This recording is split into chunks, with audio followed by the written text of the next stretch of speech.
Hawak na sana nila Tanggol ang tagumpay, magbubunga na ang kanilang pinaghirapan.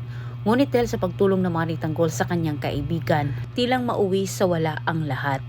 Matindi ang pangangailangan ni Tinding at dahil malaki ang utang na loob ni Tanggol sa nasabing kaibigan, hindi mahindian ni Tanggol itong si Inting. Bumalik naman sila Tanggol sa dating gawi.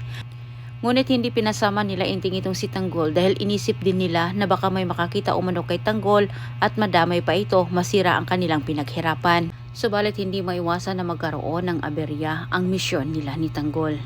Gustong umatras ni Tanggol sa mga oras na iyon matapos din niyang napanood ang balita na ilalabas na umano sa araw na iyon ang totoong botohan sa ANC.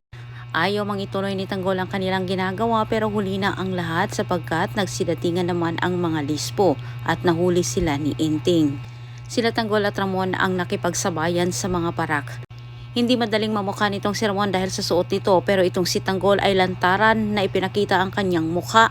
At habang abala naman ang pamilyang Guerrero sa kanilang paghahanda para sa pagpapaalis sa kanila sa City Hall, nakipagsabayan naman itong si Tanggol sa mga parak para mailigtas ang kanyang mga kaibigan. Samantala, hindi makapaghintay itong sila Tinding na lusubin ang City Hall para paalisin ang mga Guerrero at nais nila nakasama si Tanggol para diretsa na nila itong paupuin. Ngunit paano pa ito mangyayari gayong si Tanggol ay gumawa ng kasalanan? Kasama si Mando sa mga lispo na humuli sa mga kaibigan ni Tanggol. At dito nakakuha ng pagkakataon itong si Mando na makaharap itong si Tanggol. Imbis hulihin niya ito pero hindi niya ito ginawa bago sinabihan niya ito na kailangan nilang umalis kaagad.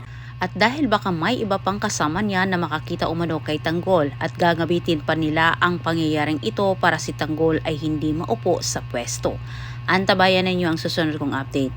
Huwag niyong kalimutang mag-subscribe dito sa aking channel kung ikaw ay bago pa lang dito. Maraming salamat sa inyong panonood and God bless sa ating lahat.